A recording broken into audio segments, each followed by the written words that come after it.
Alright, today I'm going to show you how to use the product and quotient rule to find derivatives. So the product and quotient rule basically say when you have a product here or a quotient here, when you have a product of functions, you can't just take f prime times g prime. You can't distribute it like that. So you have to use this rule. And it basically says, take the derivative of the first, multiply by the second, then take the derivative of the second, multiply by the first. Then the quotient rule is the same, except for you have a minus here, and there's a g squared on the bottom. So let's do an example problem.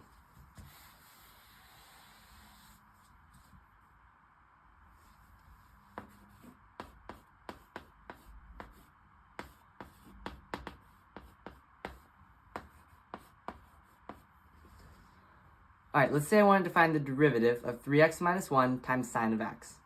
So the easiest thing to do, in my opinion, is just to set it up first. So let's label all the functions here.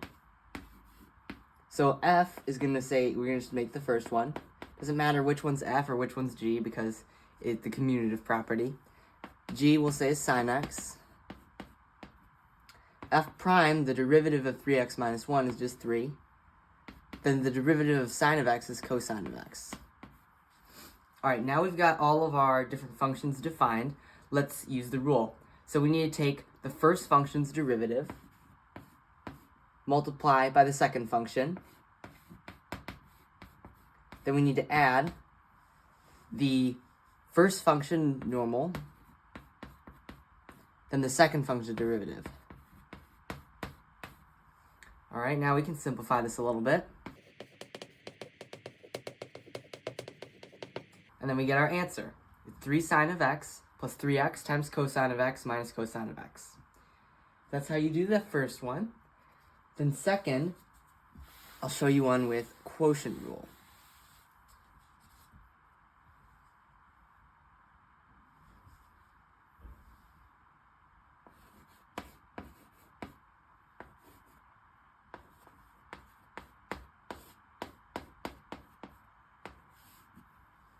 Let's say I wanted to find the derivative of cosine of x over x minus 4.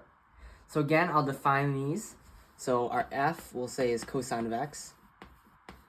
F's always the one on the top. And then g is always the one on the bottom.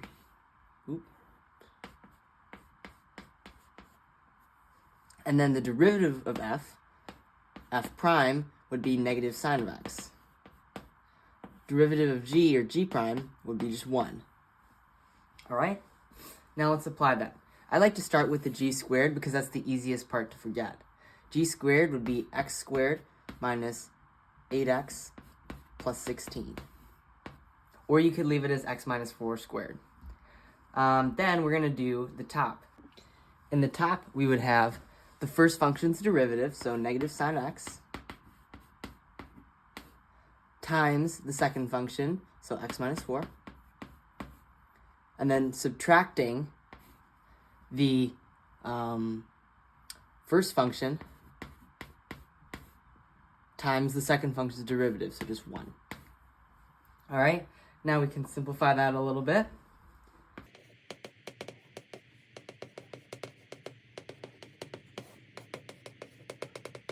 And that is our answer.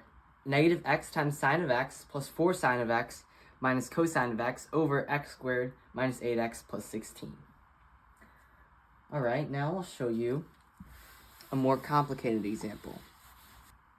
Alright, let's say we wanted to find the derivative of sine of x over x times the natural log of x.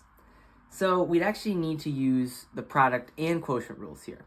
Because you see we have a quotient here, but we also have a product. So let's just go through this one step at a time. So f is equal to sine of x. G is equal to x times the natural log of x.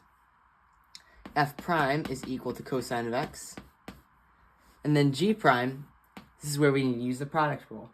So we have our first function, x, and then our second function, natural log of x. So the derivative of x is just 1. And then the derivative of natural log of x is just 1 over x. So let's do that same thing again. So we need f prime, so 1,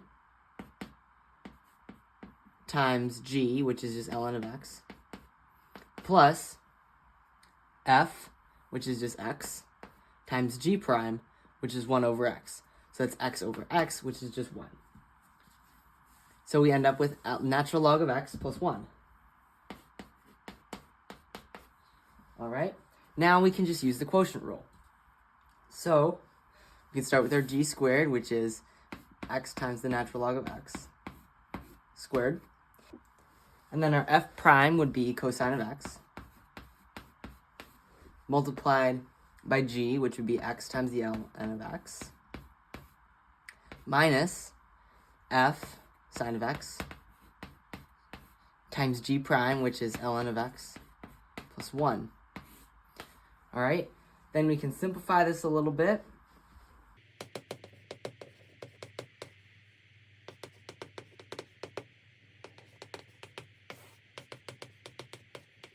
Not much drops out, but still, we have this here. All right, and that's the solution for this one. I'll do one more example. All right, next for this one, we're going to find the derivative of 1 over x plus x squared times 2x squared minus 3. So we can use, let's say our f is going to be 1 over x plus x squared. G is going to be equal to 2x squared minus 3. And then the derivatives of both of those. So this is actually the same as x to the negative 1 plus x squared. So when we take the derivative of that, we bring this down to the front. Negative x to the negative second plus 2x. So this could be written as negative 1 over x squared. So I will write that over there. So f prime is negative 1 over x squared plus 2x.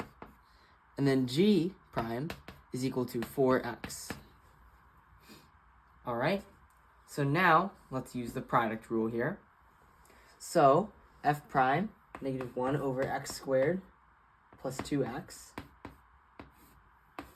times g plus f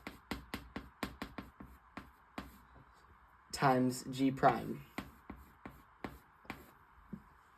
All right, now I will multiply these terms out.